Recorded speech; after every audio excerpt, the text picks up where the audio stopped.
Hi, I'm Cheryl and welcome to the Sewing Room channel. Right now we're in my kitchen. My kitchen is part of a great room. So I've got the living room on the other side of the camera, and from that living room, of course, you can see the kitchen. Now I cleaned it up for this video, but normally there's all kinds of stuff back here. So I want to create a little decorative tablescape right here on this bar countertop.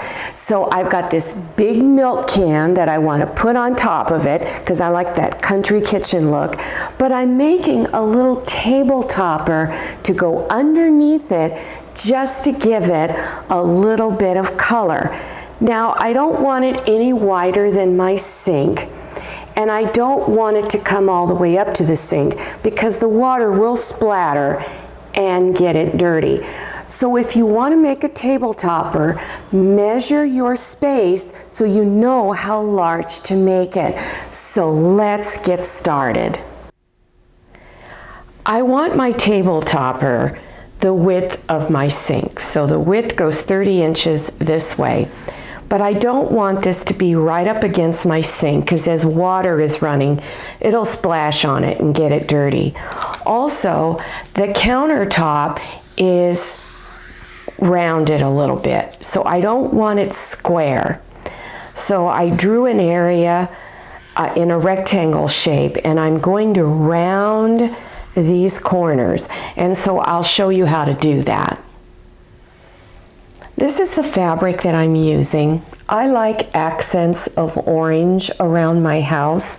I don't have a lot of orange, but I do like to have a little bit of it. And I thought this pattern was really, really pretty. And it's the Keepsake Calico fabric by Joann Fabrics and Crafts. So usually the Keepsake Calico fabric is all in one section. That's their quilting fabric. Then they've got another line of fabric that's a little bit less in price. And then of course they have their designer private label fabrics. So this is the Keepsake, this is the brand that Joann carries, a really large variety of prints and colors. And it's not a bad fabric at all. And most of the time, I either get it on sale already or I use the Joann coupon app and get a big discount that way. This is my fabric for the back, and you can use whatever color you want on the back. I just happen to have some other orange fabric that I decided to use on the back. So put it with the front side, the pretty side, facing down against the table. Take your cotton batting and place it on top. Then take your fabric for the top of the table topper and place it on top of that with the front side, pretty side, facing up. You'll notice that my fabric for the back and the cotton batting is larger than my top of the table topper. That's because I'm going to be doing quilting stitches, and oftentimes when you are doing quilting stitches, the fabric has a tendency to shift and stretch out of place a little bit, even if you're using a walking foot. So I like to cut it for something like this, maybe anywhere from 1/2 inch to 3/4 of an inch, a little larger, so in case the fabric begins to shift, I will be able to trim this off and cut it off evenly later when I'm done with my quilting stitches. This is the back, so here's you seeing the fabric on the back. So before I begin doing quilting stitches, I'm taking a long ruler and I'm just going to glide it over the fabric to get out any lumps and bumps that are there. Then flip it over to the front gently and smooth it out on the top side.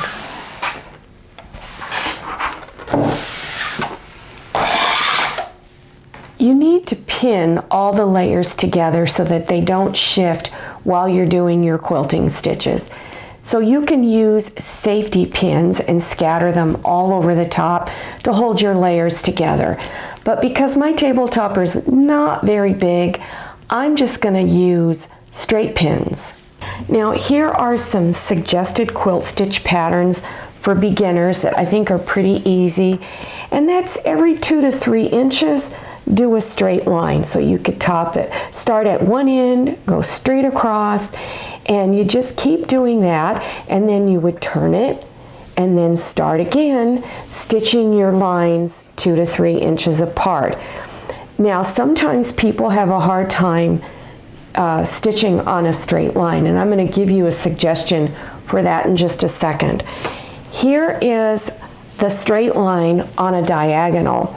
So you would start in the corner and go across all the way, and then go out every 2 to 3 inches and do your lines. Then turn it and do it again, going from corner to corner. Now, for those of you who can't stitch a straight line very well, this is one pattern that I love. This is the Serpentine Stitch, and almost all computerized sewing machines have this decorative stitching. And I find it real easy because it's hard to tell when your lines are crooked when you're using this wavy line. So you could still do that, going over 2 to 3 inches to separate your lines, then turn it and do it again. Now, one of the easiest ways for people who can't stitch a straight line is use the Serpentine Stitch on a diagonal, because it's going to be really hard for people to see if you've made a mistake. So again, start in the middle, going from corner to corner and working your way out. This is a walking presser foot. I like to use this whenever I do quilting stitches.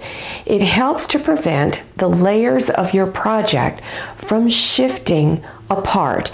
If you don't have one, they're very affordable. For a low-end machine, you can get them for maybe $25 or $30. For a higher-end machine, of course, it'll cost you more. You can get them at a sewing machine supply store.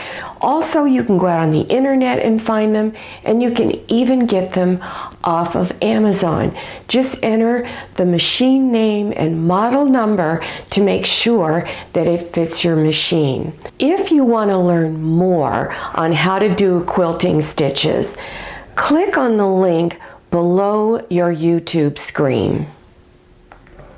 After your quilting stitches are done, then trim the excess fabric and cotton batting off the edges. Place your ruler on the edge of your fabric that's on the top, and go ahead and trim all 4 sides. To make my corners in the round shape that I want, it's not totally round, it's just curved. So what I did was I took a piece of cardboard and marked 8 inches over from this corner and put a little mark, and then go down 8 inches and put a mark. Take a pencil and just gradually sketch a little curved, and erase and fix as you need to until you get it to look like you want it. And then cut this part of the cardboard off. Fold your 2 longest edges together. This is my 30-inch wide section here. So I've brought these edges together. Make sure they're lined up. Then take your template, and once the sides of the template hit the sides of your table topper, then you're going to be cutting both layers off at the same time. By making a template, all of your corners are going to be exactly the same. So that's why I like to do that.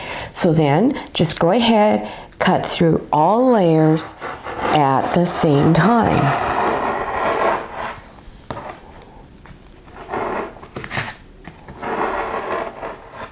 Then take your template, flip it over, and place it at the other end of your table topper.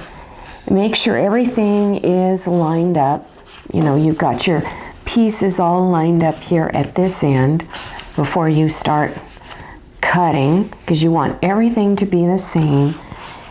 And I'm putting my weights on there because it makes it easier for me to cut, and then go ahead and cut your last set off.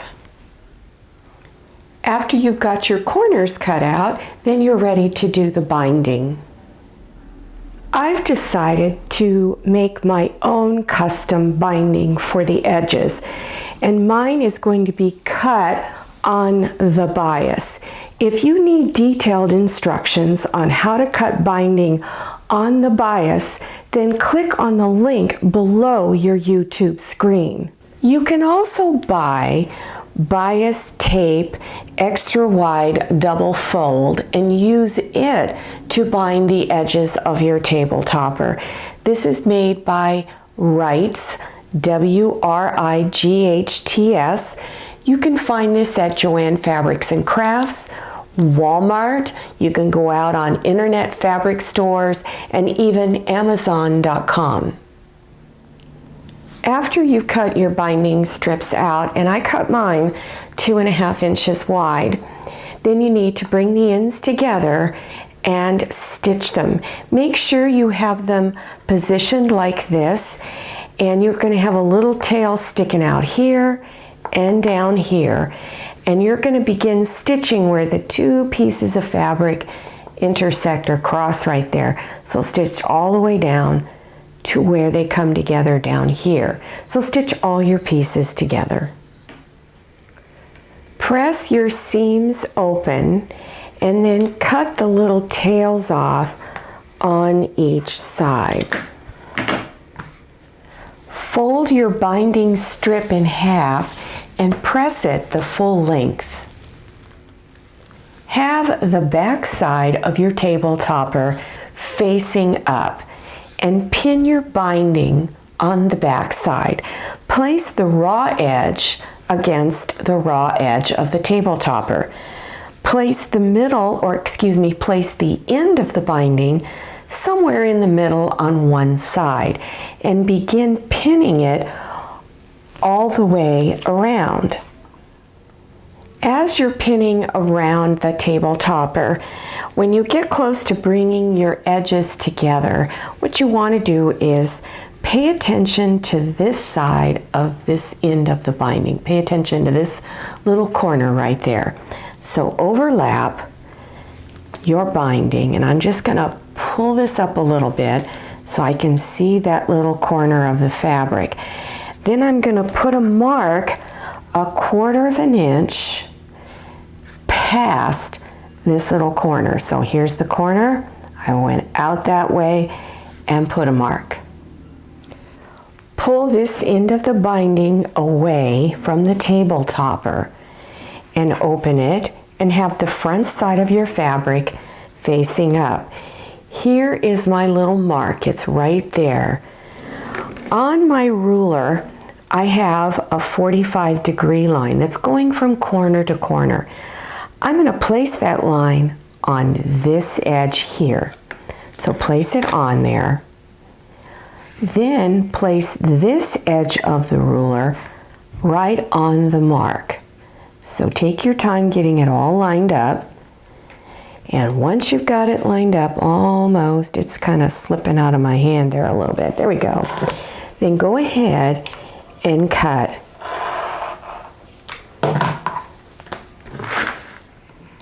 Fold your table topper.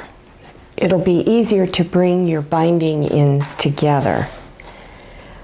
Bring the front sides of the binding strips together. As you're bringing them together, make sure you have a little tail out on this end and then out over on this end. Pin it and then stitch it together just like you did when you were stitching all your binding pieces together. Stitch where the two pieces of fabric intersect all the way across down to here. Finger press the seam open and then trim these little tails off. Finish pinning it down along here and then stitch 1/4 inch from the raw edge in all the way around. After stitching the binding on, then take it to your ironing board and fold the binding out like this and press along the seam. This will make it a lot easier to fold it over to the front. With the front side facing up, take your binding and fold it over to the front. Now you have a stitch line right here. Make sure the edge of the binding is pulled past that stitch line, and then I recommend you pin it. Then stitch close to this edge all the way around. Well, here it is. I've just finished it. So let's go see what it looks like on my countertop. Well, here it is. It's all done, and I just love how it turned out.